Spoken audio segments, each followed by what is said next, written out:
अगर आपको दूर रेगिस्तान और जंगल में ह्यूमन शेप के पत्थर दिखाई दें तो आपका रिएक्शन क्या होगा? आपको लगेगा कि शायद ये कोई एक्सपेरिमेंट का हिस्सा है या किसी कारीगर ने यहाँ पर मूर्ति बनाने की कोशिश की है। लेकिन अगर हम आपसे कहें कि ये कलाकृति आज की नहीं बल्कि सदियों पुरानी है, तो क्या आपको यकीन होगा? ये कोई फिल्मी कहानी नहीं बल्कि हकीकत है। पैसिफिक ओशन के बीच एक छोटा सा आइलैंड है, ईस्टर आइलैंड। यहाँ पर बहुत बड़े बड़े मोआई स्टैच्यू खड़े हुए हैं जिनको देखकर हर कोई हैरान रह जाता है। आप खुद सोच कर देखिए, जमीन पर 13 फीट से लेकर 30 फीट तक के पत्थर हैं जिनका चेहरा इंसानों की तरह है। हालांकि इनमें से कुछ का वजन तो 80 टन तक है और इन्हें सिर्फ स्टोन टूल्स से बनाया गया है। जी हाँ, आपने सही सुना, ना कोई मशीन ना आयरन, केवल प्रिमिटिव टूल्स से बने हुए हैं। सबसे बड़ी हैरानी की बात यह है कि इतने बड़े पत्थरों को काट कर उन्हें माउंटेन की क्वेरी से लेकर कई किलोमीटर दूर तक आखिर ले जाया कैसे गया। और सबसे ज्यादा हैरान कर देने वाला बयान तो लोकल्स का है। लोकल्स का कहना है कि ये स्टैच्यू खुद चलकर अपनी जगह पर आए थे। जी हाँ, आपने सही सुना। सुनने में ये बात बेहद अजीब लगती है, मगर इसी वजह से मोआई स्टैच्यू और भी ज्यादा मिस्टीरियस हो गए हैं। यही वजह है कि बहुत सारे आर्कियोलॉजिस्ट लगातार इसकी जांच करते रहते हैं। उनका मानना है कि शायद लोग इन्हें वुडन ब्लॉक्स के ऊपर खींच कर लाए होंगे, मगर जब प्रैक्टिकल एक्सपेरिमेंट किया गया तो वो बिल्कुल नाकाम रहे। आज के मॉडर्न लोग इन्हें मूव करने में स्ट्रगल करते हैं, तो फिर एशियंट सिविलाइजेशन ने ये काम आखिर कैसे कर दिखाया? लेकिन उससे भी बड़ा सवाल ये है कि आखिर इन स्टैच्यूज को बनाया ही क्यों गया था? कुछ लोगों का मानना है कि ये उनके एंसेस्टर के स्पिरिचुअल गार्जियंस थे जो आइलैंड की रक्षा करते थे। हालांकि दूसरे लोगों का ये भी कहना है कि ये पावर ऑफ अथॉरिटी दिखाने का उनका एक तरीका था, या फिर हो सकता है कि ये किसी लास्ट सिविलाइजेशन का हिस्सा रहे हों जो एडवांस थी और अपने साथ अपना नॉलेज लेकर चली गई। सबसे चौंकाने वाली बात यह है कि ये मूर्तियां केवल सिर नहीं हैं। दरअसल इन मोआई स्टैच्यू की पूरी बॉडी भी जमीन के अंदर है। जी हाँ, वैज्ञानिकों ने जब खुदाई की तो पाया कि इनमें से कई मूर्तियों का ऊपरी हिस्सा यानी सिर और कंधे ही बाहर दिखता है, जबकि बाकी पूरा शरीर गहराई में दबा हुआ है। अब तक की खुदाई में सैकड़ों ऐसे पॉइंट्स मिले हैं जिनसे ये साफ होता है कि ये मूर्तियां इंसान के पूरे शरीर का रिप्रेजेंटेशन करती थी, ना कि केवल चेहरे का। मतलब सेंचुरीज तक लोग समझते रहे कि ये केवल बड़े सिर हैं, लेकिन सच और भी गहरा निकला। आप खुद सोच कर देखिए, रात के टाइम तेज हवा में मोआई स्टैच्यू एकदम जिंदा जैसे लगते हैं, जैसे वो अपनी आंखों से तुम्हें देख रहे हों। तो चलिए अब बढ़ते हैं आगे और बात करते हैं एक ऐसे रहस्य की जो शताब्दियों तक लोगों से छुपा रहा और जिसने हर किसी को थ्रिल कर दिया। जी हाँ, अब सही समझे, हम बात कर रहे हैं बरमुडा ट्रायंगल की। बरमुडा ट्रायंगल की बात की जाए तो ये अटलांटिक ओशन के हिस्से में एक ऐसा त्रिकोणीय एरिया है जिसे बरमुडा ट्रायंगल या डेविल्स ट्रायंगल भी कहा जाता है। पता है क्यों? क्योंकि यहाँ जाने वाला अक्सर कभी वापस नहीं आता। इसके 3 बिंदु हैं। पहला फ्लोरिडा, दूसरा बरमुडा और तीसरा प्यूर्टो इन तीनों पॉइंट्स को मिलाकर एक समुद्री त्रिकोण बनता है जिनमें कई जहाज और हवाई जहाज बिना किसी निशान के गायब हो चुके हैं। सबसे ज्यादा मशहूर केस तो 1945 में हुआ था।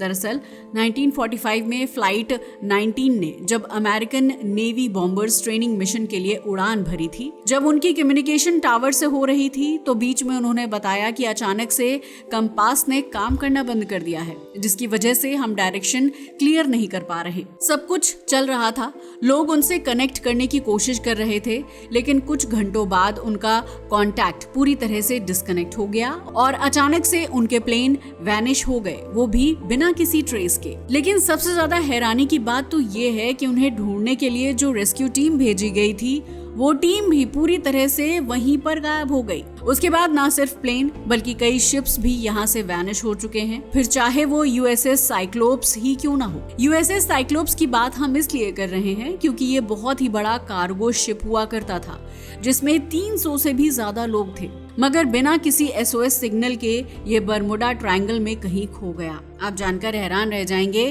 कि ये एक ऐसी घटना थी जब ना तो कोई शिप का मलबा मिला और ना ही कोई डेड बॉडी। यहाँ पर पूरा का पूरा जहाज हवा में गायब हो गया था।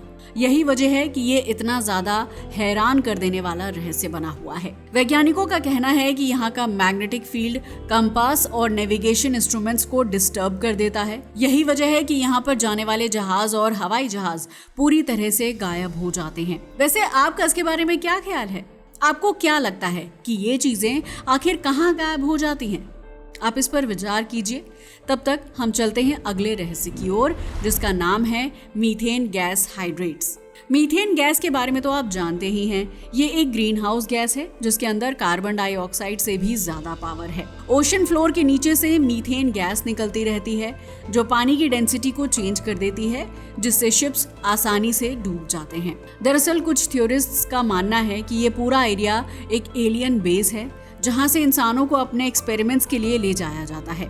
हालांकि दूसरी थ्योरी का कहना है कि बरमुडा ट्रायंगल एक प्राचीन लॉस्ट सिटी एटलांटिस की एडवांस्ड टेक्नोलॉजी के ऊपर बना हुआ है, जिसकी टेक्नोलॉजी आज भी एक्टिव है, मगर इसके पीछे का सबूत हमारे पास नहीं है। इसलिए आज तक हजारों इन्वेस्टिगेशन हो चुकी हैं, लेकिन इन इन्वेस्टिगेशंस के बाद भी बरमुडा ट्रायंगल का असली राज अभी तक खुला नहीं है। कुछ एक्सपर्ट्स का मानना है कि सबका नेचुरल फिनोमेना है, लेकिन सच ये है कि आज तक यहाँ से जितने भी लोग या चीजें गायब हुई हैं उनकी केवल थ्योरी हैं।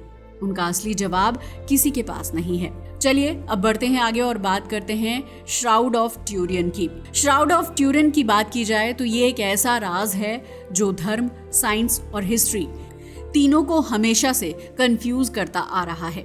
श्राउड ऑफ ट्यूरियन दरअसल एक पुराना कपड़ा है जिसे दुनिया भर में सबसे ज्यादा डिबेट और रिसर्च का सब्जेक्ट माना जाता है। क्या कपड़ा?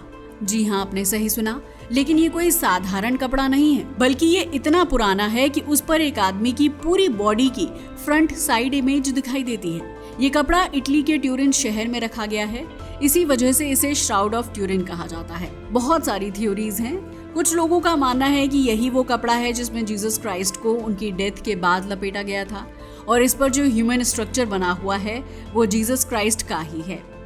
दरअसल इस कपड़े पर एक दाढ़ी वाले आदमी की पूरी बॉडी की आउटलाइन नजर आती है, जैसे किसी ने फोटो खींचकर कपड़े पर छाप दी हो, जिसका अंदाजा आप इस बात से लगा सकते हैं कि कपड़े पर उस आदमी के चेहरे से लेकर हाथ और पैर तक के निशान दिखाई देते हैं।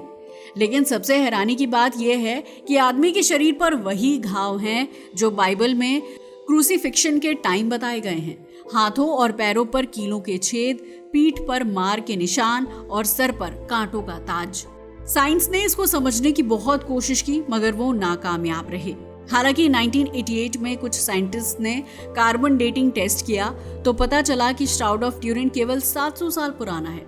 इसका मतलब ये जीसस से जुड़ा नहीं हो सकता, इसलिए ये थ्योरी वहीं दब गई। लेकिन बाद में और रिसर्च आई। उनका कहना था कि पॉल्यूशन की वजह से आगे की डिटेल गलत हो गई है, जिसकी वजह से कार्बन डेटिंग सही रिजल्ट नहीं दे पाई। कुछ एक्सपर्ट्स का कहना है कि कपड़े के फाइबर में किसी तरह की रेडिएशन हुई थी जो नॉर्मल दुनिया में पॉसिबल ही नहीं है, जैसे किसी सुपरनैचुरल फोर्स ने इमेज को कपड़े पर प्रिंट कर दिया हो। यही वजह है कि आज तक कोई कंफर्म नहीं कर पाया है कि श्राउड ऑफ ट्यूरिन असली है या फिर किसी इंसान का बनाया गया फेक आर्टिफैक्ट। लेकिन चाहे जो भी हो, जब भी इसे देखा जाता है लोग एक अजीब सी एनर्जी महसूस करते हैं। ये एक ऐसी चीज है जो साइंस और रिलीजन दोनों के बीच एक बड़ी पजल बनी हुई है। आप सोच कर देखिए, अगर ये सच में यीशु का श्राउड ऑफ ट्यूरिन है तो ये उनके पुनर्जीवन यानी रिसरेक्शन का सबूत माना जा सकता है। लेकिन अगर ये असली नहीं है तो फिर ये केवल एक केयरफुली क्राफ्टेड इल्यूजन है जो मानव इतिहास का सबसे बड़ा धार्मिक रहस्य बना हुआ है। आज तक इसका सही जवाब किसी के पास नहीं है। चलिए अब बढ़ते हैं आगे और बात करते हैं एंटीकाइथेरा मैकेनिज्म की। एंटीकाइथेरा मैकेनिज्म की बात की जाए तो ये एक ऐसा टुकड़ा है जिसे पहले तो वैज्ञानिकों ने सीरियसली नहीं लिया, लेकिन जब इसकी जांच हुई तो इस रहस्य ने सबको चौंका कर रख दिया।